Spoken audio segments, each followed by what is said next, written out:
Yan mga kamama, dito na kami sa ano, sa hospital ni Mrs. May nakalimutan lang papeles eh. Nandun na siya, nag-ilap na siya ng form. Yan.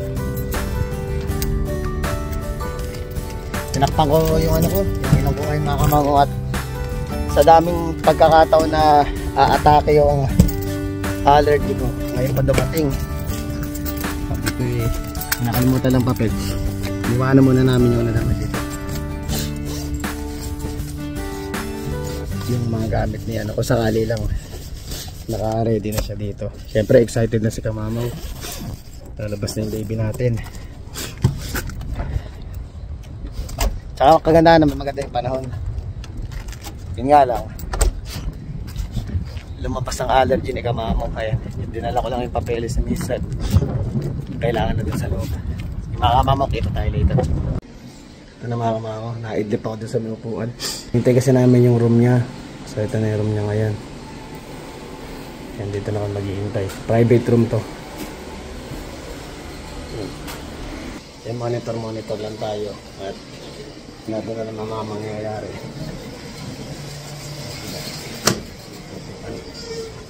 Ay, naku. Nakatulog ako Kamamaw dun sa niya, sa may lobby. So, ito lang yung test na ako eh. Halawa mo.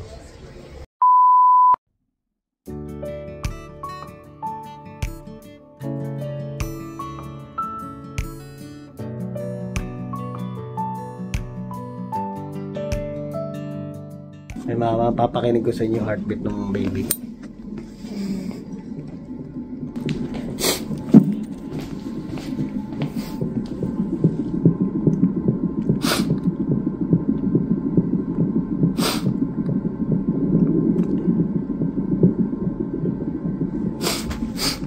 Ito yung lakas.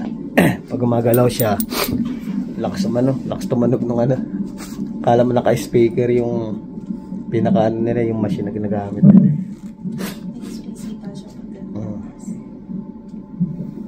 Abang-abang lang. Yung balon lalagay sa'yo, diba? 5:30 darating yung doktora niya, parang check up siya, tapos parang i-insert nila yung balon na tinatawag. So within 24 hours, pag talagang hindi lumabas yung balon na nilagay nila, babalik kami dito bukas. Pero hindi pa naman sure kung uuwi kami ngayon o hindi, conforme dun sa ano, cervix ba? Kung yung cervix niya is talagang ano na talaga, parang kailangan talaga nandito na lang kami, mag-i-stay na lang kami dito. Pero we'll see, check up pa siya ng doktor. Doon namin malalaman kung uuwi kami mamaya o mag-i-stay na kami dito.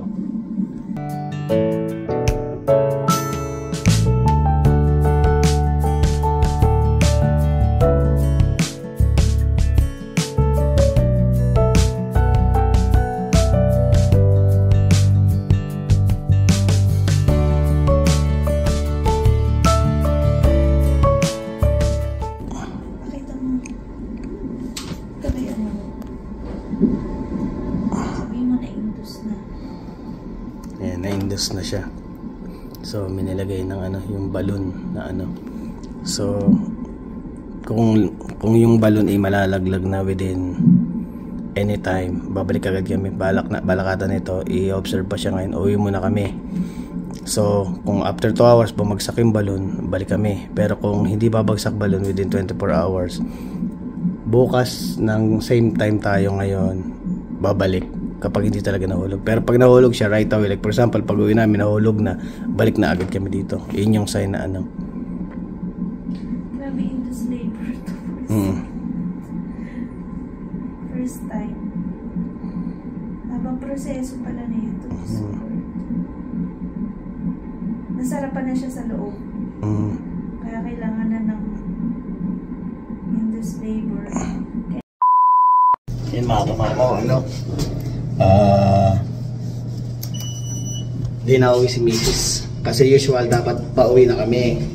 Kaso nga lang eh, sabi nga ng doktor ko, may magbiblit sa kanya, hindi doon manggagaling sa tube na inilagay sa kanya doon sa ano, parang catheter.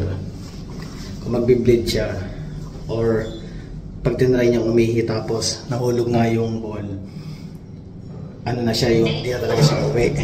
So yun ang nangyari. So paghila niya ng pagilan ng nurse nung nung catheter, sumama na yung bola. At the same time talaga nagbi-bleed yung niya, tumutulo talaga. So pinag-stay na siya dito. So ngayon uwi lang sandali mga kamamo at kukuha ko ng konting gamit sa bahay. Pero yung mga gamit ng bata nandito na actually. Buti na lang din, nagdalawang bayad pa ako dito sa parking area. Nagbayad tayo ng unang 3 hours, tapos na-decide ko, napag-decidean ko na magbayad na ako ng 24 hours. So sakto ng pangalawang 24 hours, sakto naman, okay na siya na yung binayad natin, yun hanggang bukas na siya. So tatakbo lang sandali sa bahay, kukuha ko ng konting gamit ni Mrs. Hindi kasi nakapagdala, yung gamit dala lang dito yung sa bata lang, tapos hindi naman na-expect na ang dala niya is saktuhan lang, di siya nagdala ng extra. So kailangan kong mag-drive pa uwi sa bahay.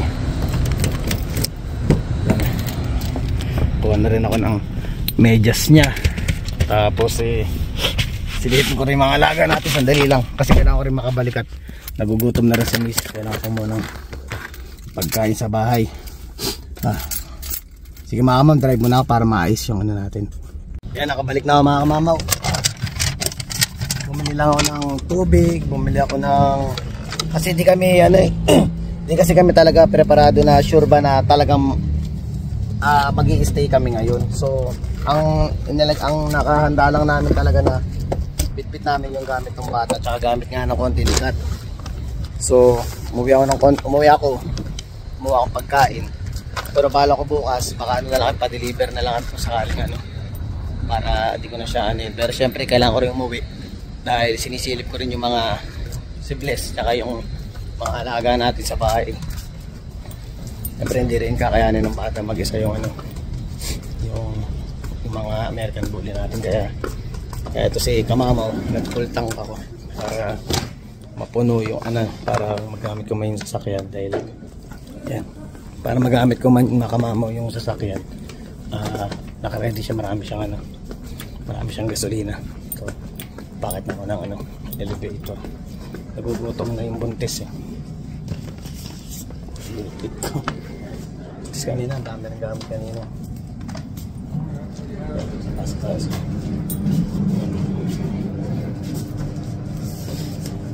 naman siya mga sana mag-normal delivery siya.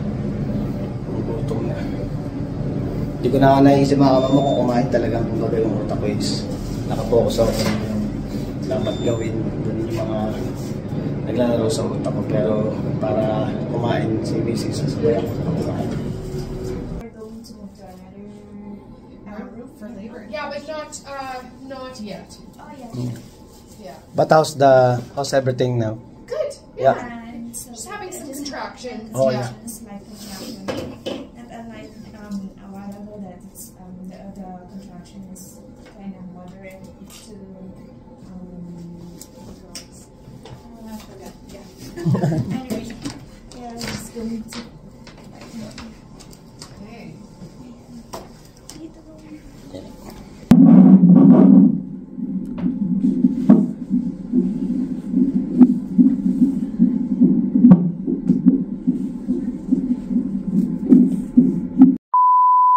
Yan. Pinapakinggan pa rin ni Mrs. yung heartbeat ng minamonitor ng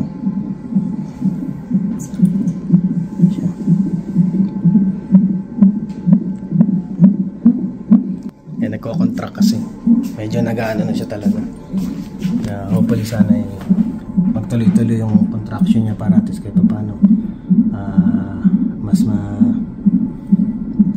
mas madali ba? Or mas para dire-diretso na yung labor niya na para hindi na siya time check ngayon is 9:48 yan. So ito yung katong paggabi yan, tahimik.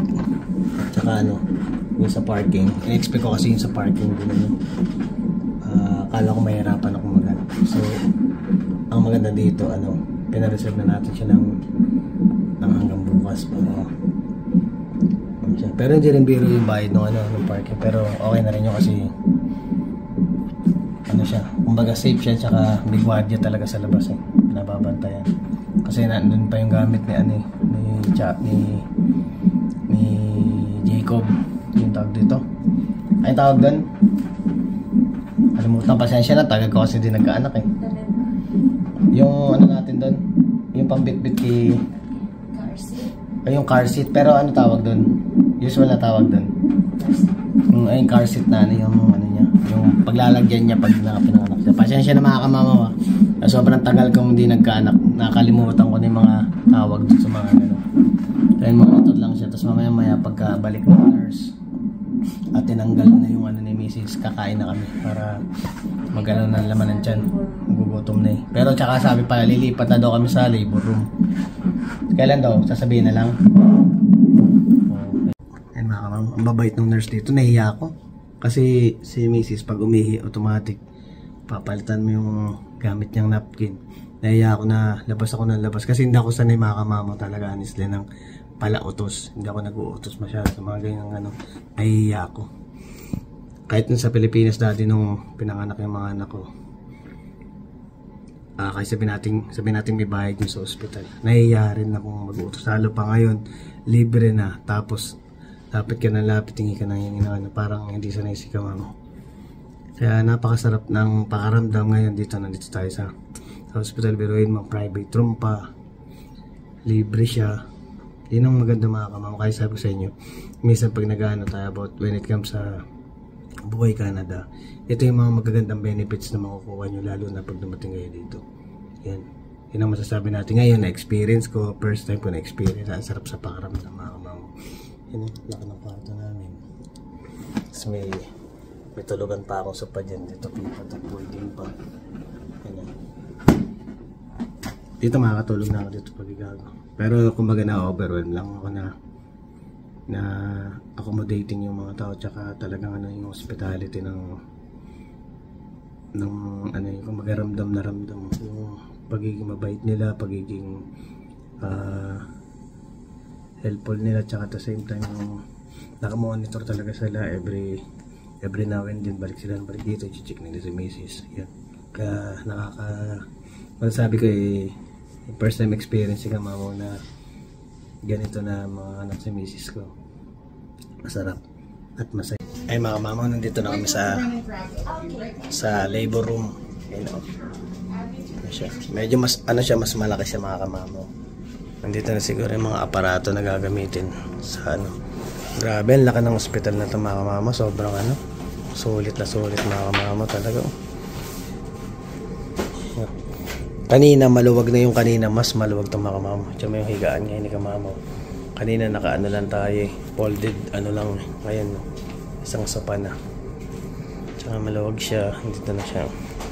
Kaya ito na honestly, ayun yung mga ano niya mga gagamitin. So si Mrs. ngayon pagbibihisin, nabili niya na ng lab gown na bibihis na siya. Tapos magsisimula na. Ano yung ianod sa iyo? Yung sinabi sa'yo kanina? Ano yung gagawin?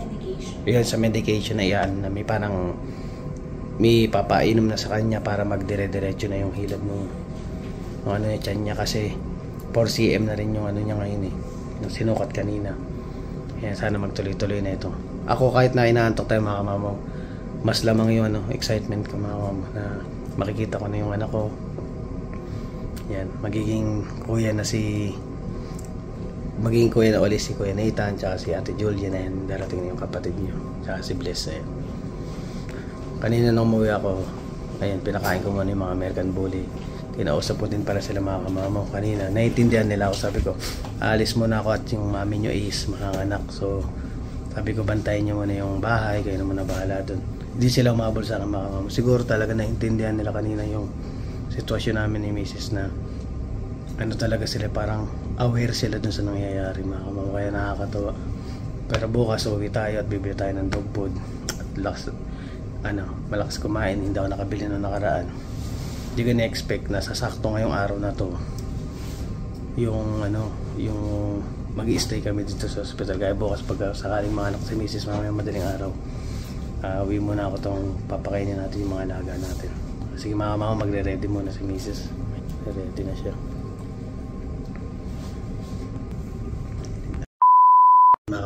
tayo sa CR. Ang ganda oh. Yun oh, grabe ganda ng CR mga mama. Parang nasa hotel. Napakalinis. Yun ang mga kamama, ano, nag-ahalong excitement tsaka ano, no.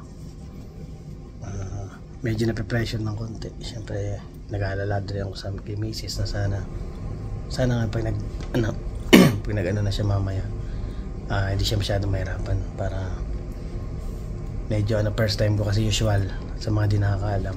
Yung dalawang anak ko is parehas cesarean section. Minsan nasa Pinas. Ngayon lang ako makaka-experience sa magkaka-baby ko sakali. Lalabas siya ng normal delivery. So medyo halong saya, excitement tsaka pressure mga kamamaw. Dito muna tayo. At tayo hindi na tayo mo. Iniisip ko lilipat ko yung sasakyan na to para nakikita ko.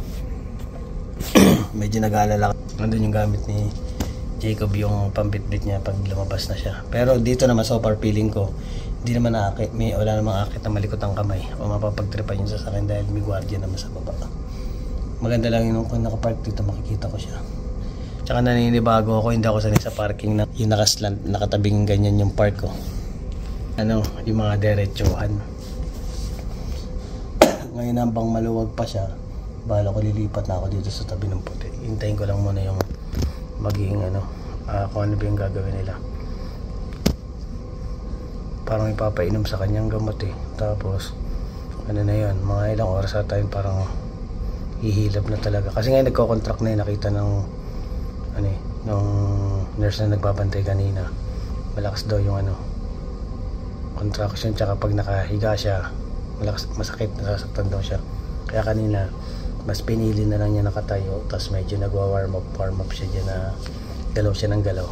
The more na umihiga siya, the more nararamdaman niya yung Okay na rin mga kamama na hindi kami umuwi kasi in-expect ko, sabi ko kung umuwi pa kami tas sa bahay lang mas mahirapan pa na ihahabulin mo dito. Siyempre ibang pakaramdam ng mga kamama na kung sakaling pumutok bigla yung panabigan tapos ihahabol, tatakbok pa ng ospital. Siyempre hindi naman tayo sobrang magaling talaga mag-drive na hindi natin na naman paano way na siyempre para sabihin natin na magmamadali tayo siyempre matatapat tayo sa mga stoplight, mga kung ano man ang mga dyan sa kalsada. Hindi ko alam kung paano ko sisenyas paano ko sisenyas yung sasakyan ko na emergency talaga ganito or it's either tumawag ako ng ambulansya para sundin kami sa bahay. Kaya mas okay na rin hindi kami umuwi. So mas secure si Jacob tsaka secure yung misis ko na nandito na lang kami sa hospital, maghintay na lang kami. Samahan niyo muna ako magpuyat mga kamamawat. Tayo nag-ano na. Ang daming gamit. Yan siguro yung mga gagamitin mamaya. Kasi usual alam naman pag nilabas mo yung bata, lilinisin pa nila yan eh. So kailangan maraming pamunas din siguro, mga pampalit na damit. Ayan naman na nakaredy na yung gamit niya. Ito pa yung damit niya. Yan. Nakaano naman na ilang linggo na rin na prepare ni Mrs. na para anytime kung sakaling ganito yung mangyayari bibit-bitin na lang. Kanina ang nakalimutan pala ni Mrs. in-expect ko kasi inaayos na lahat ng gamit. So yung umuwi ako, kumuha lang ako ng toothbrush tsaka ng toothpaste natin tsaka yung panghilamos natin sa mukha bago matulog tsaka moisturizer kasi medyo nagdadry talaga yung mukha ko. Nakita niya mata mga kamama, diba? Papacheck up ko na nga sa dermato kung sa tagal-tagal ng panahon niya lang ako nagkaroon ganito sa mukha. Usual ako maselan talaga ako sa balat ko ngayon eh. Nung dumating si Chap-Chap, chinap-chap ni Chap-Chap yung mukha ko. Napakalambing kasi ng aso ngayon. Pag nagigising sa umaga, hindi pwedeng hindi ka didilaan sa mukha. Siyempre pag tulog ka, di mo naman mapapansin na bigla kang didilaan, magigising ka na ng dinidilaan ka. Nadidilaan ako eh. Nagkamantsa-mantsa yung mukha ko. Pero okay lang yun dahil yung si Chopper kumbaga habang wala pa si Jacob, siya yung parang siya yung bunso dun sa bahay na siya yung pinakamakulit, siya yung parang lagi naghahanap ng attention. Yan. Pag sisilip-silipin ko sila, naano ko sa camera eh. Tabi-tabi silang tatlo ngayon. Maninibago si Hera kasi usual si Hera katabi ni Mrs. sa kwarto palagi. Ang katabi kong matulog sa sopa, si Chopper tsaka si Regent. So ngayon magtataka si Hera na wala yung mami niya sa kwarto. Walang matutulog sa kwarto, tabi-tabi sila dun sa ano. First time nila ma-experience yun, magkakatabi silang apat sa baba. Mabilis lang naman to, bukas malalaman natin. Usual yung mga ibang kakilala natin, mga anak-anak ang misis din dati, parang 2 to 3 days lang babalik na ng bahay. Pero ako naman, hindi naman ako 3 days ako babalik. Ako everyday ako sisilip sa bahay. Like sa loob ng isang araw, mga 3 beses ako babalik-balik sa bahay, sisilip-silipin ko sila para na monitor ko din yung nandun at nang kung may pagkain ba si Bliss tsaka yung mga alaga natin. Tsaka syempre tutulungan ko rin yung bata na ano yung mga alaga natin. Gusto ko yung kahit na nandito tayo, kung may time naman tayo na pwede tayong lumabas or mabibigyan tayong chance, bigyan muna tayo, silipin natin yung ano. Kawawa din naman yung mga kamamabulis natin. Ayoko nung maniglek sila, kaya sabihin natin ilang araw lang. Malapit na naman kami, mga it takes actually parang 10 minutes lang. Kaya maganda yung napunta namin pwesto, although sabihin natin medyo magulo yung lugar namin, pero napakalapit sa lahat. Nasa gitna kami. Kaya katulad niya ito, downtown to. Malapit lang kami sa downtown. Kung idadrive mo siya nang walang traffic, baka mga 7 minutes lang nasa bahay na ako. Pero kung may halong traffic, mga 10 to 15 minutes lang. Tapos isang diretso lang siya. So yung mga kamamot ako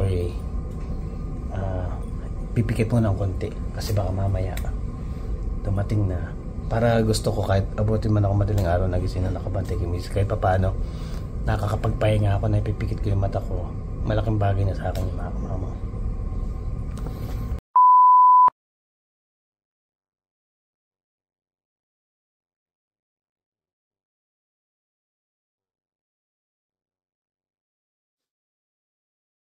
One day later.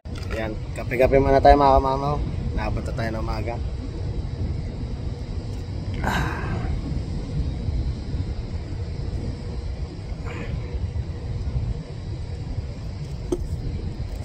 Hintay pa tayong konti mga kamamaw.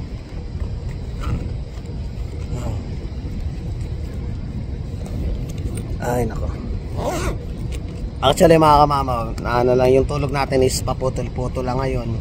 Mga every 30 minutes nagigising talaga ako. Kasi si Mrs. ano na, parang madalas siya naiihi. Lamig. Maya ano, try natin kung makakapuslit tayo. Uuwi ako, bibili ako ng dog food. Bibili ko ng dog food tsaka pagkain si Bliss para at least kung dumating man ang point na talagang hindi ako pwede nang makalabas, may ano na talaga sila. Nabili ko naman na silang pagkain kagabi. Gusto ko lang na secure ako na meron silang laging extra pagkain sa bahay. Yun ang inaano ko kasi ayoko mag-isip masyado mga kamawa na ano, baka mamaya nagugutom na sila din, lalo na si Bliss. Bibili ko na sila ng extra pagkain para mag-stay man ako ng matagal dito. Kung ano sila, may makakain sila din. Ay nako, big. Yung alam mo yung tipong mga kamamaw na ano, yung pakaramdam ng gumising ka sa umaga, yung hamog. Yan. First time ko nakaranas ng hamog ha.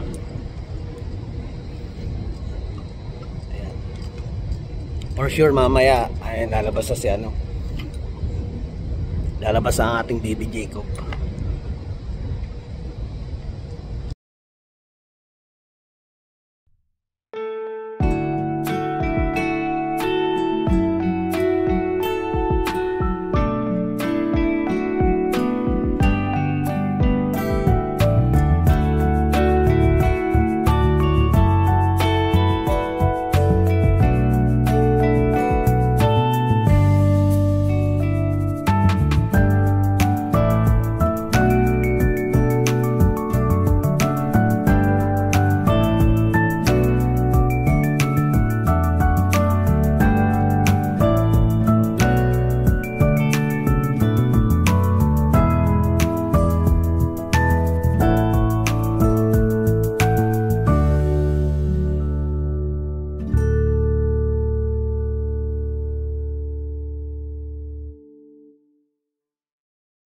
Ayun mga kamama, binutas na yung ano, panabigan. 1 hour later. Ayan mga kamamaw, umabot tayo. Madali ako kasi umuwi kasi ako mga kamamaw at yung mga alaga natin ay hindi pa nagsisikain. So umuwi muna ako sandali, nabal ko yung oras, mga isang oras lang siguro ako nawala. Nakain ko sila pati si Bliss. Ito kasi kanina umilab na yung tiyan niya, so nilagyan siya ng parang anesthesia yung inanasahan niya. Epidural ayun, epidural daw yun. Parang yung kumbaga yung malesen yung pain.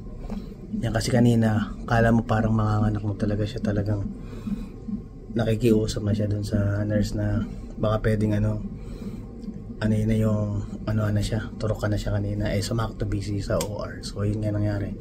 Naman siya na ngayon, nalagyan na siya. Ayun, nakatulog siya, nakaidlip ako ng konti. Tapos nung ginigising niya ako, sabi niya, sige, umuwi ka muna. Ayun, sinamantala ko na, malis na ako. So ngayon, nakabalik na ako. Tapos pagbalik ko ngayon, sabi nga nung nurse is almost baby time na. So sumakto tayo sa oras. Hinahabol ko kasi gusto ko talaga makita yung makita siyang mga anak. Tsaka syempre dapat nandito ako pag para kahit paano may pandagdag na lakas ng loob. So ayun mga kamamo, abangan ko na lang. At kaya ko na muna magpahinga yung isa kasi sasalita tayo para medyo maka-relax yung katawan niya. Kasi mga kamamo, magsisimula na. Tingnan natin, naayos na yung mga gamit, nakapress na rin sa akin. It is. It's kind of annoying, hey? Yeah. Here we go.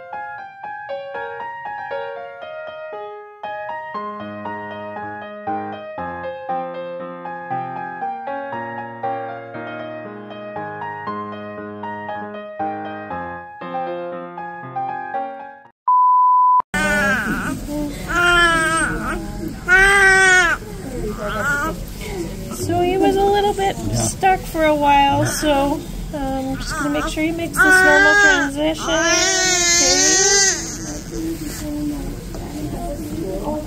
Good job. I never know whether to.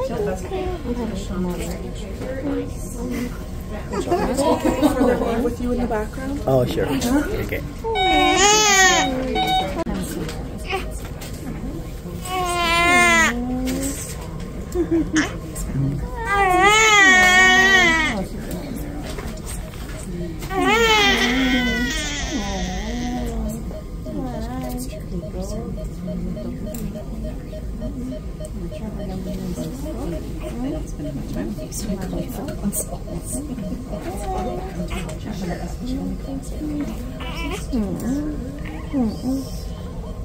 He's beautiful. You guys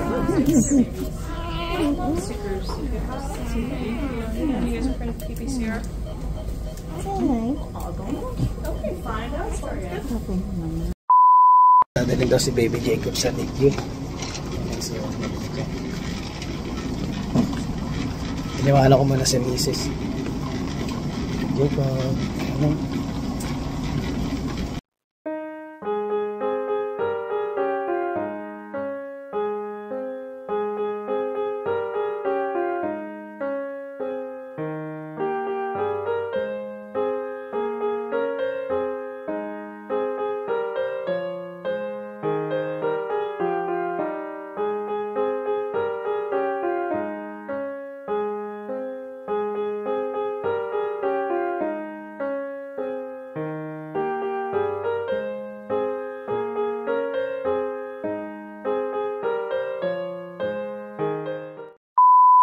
Ayun na mga kamamaw. Ayun na si Jacob. So, how is he? Good. So we had him on that CPAP for just a little bit after you left. So Yeah. we took it off and he's been great. Yeah. He looks fantastic. His sugar's fine. Everything is great. I think Yeah. he just wants to eat and. Oh, yeah. Maybe she can Yeah. ask you about them. How she can. How Probably for them. We can help you with that for sure. Yeah. She's just gonna give me a quick report, then I'll come back in, okay? All of our. Ayun mga kamamaw, si Pogi lalapit ka na kay Mami. Pogi. Sino kamukha? Si Pogi Sino kamukha? May kamukha siya eh. Inaano ko lang eh. Hindi. Malaruan eh. Kamukha ni ninyo eh. Parang kamukha ng utol ko. Oh. Pogi oh. Pero may aura siya ni Bless. May aura. Oh, may aura siya ni Bless.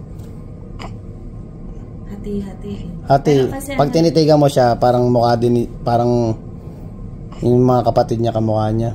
Pero si si Bless, may aurang Bless eh. Tapos may aurang Ninyo. I know. Halo. Namamaga pa kasi siya eh. Yan mga kamamaw. Diyos ko, Lord. Si Pogi oh. Nakalabas din siya. I know. Kalabas din si Pogi. Sige yan. One day later. Yeah, you can put his bum. Good job. Yeah, you can even stand over there if you want, kinda. Okay. We'll wet it, and then you go cleanest to dirtiest. So do their face. Oh my goodness. See? Yeah, sometimes you can go like this, kind of, and cover him a little bit. It's okay. Let's clean your little chin. Yeah. Good job. Okay. And then this, we can get some soap on there now. What's the soap brand? This is just like Dove sensitive baby soap. Yeah. Oh my goodness. Did my wife told you about bathing the baby in the Philippines? No. 6 weeks before they take bath. Right? Really? Yeah. And then there is specific time should be Monday or Friday. There's some other province like that. Like, oh, you don't need to take a bath because it's Wednesday today. Oh. I don't know why. You know, some of the Filipinos are very traditional. Yeah. But we don't do that. We don't follow that anymore. We say once you're 24, you're good. Oh. That must feel good, hey buddy? Get your hair all washed. Apog. Your poor Apog. hair.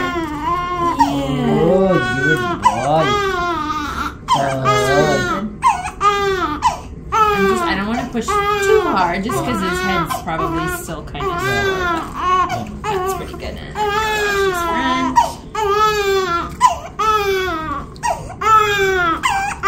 You can, for the umbilical cord, you can just kind of give it a little, you don't need to scrub it or anything. Just pat it. Yeah, just kind of give it a little wipe and then we'll dry it after. Okay. Okay, I think we are pretty good.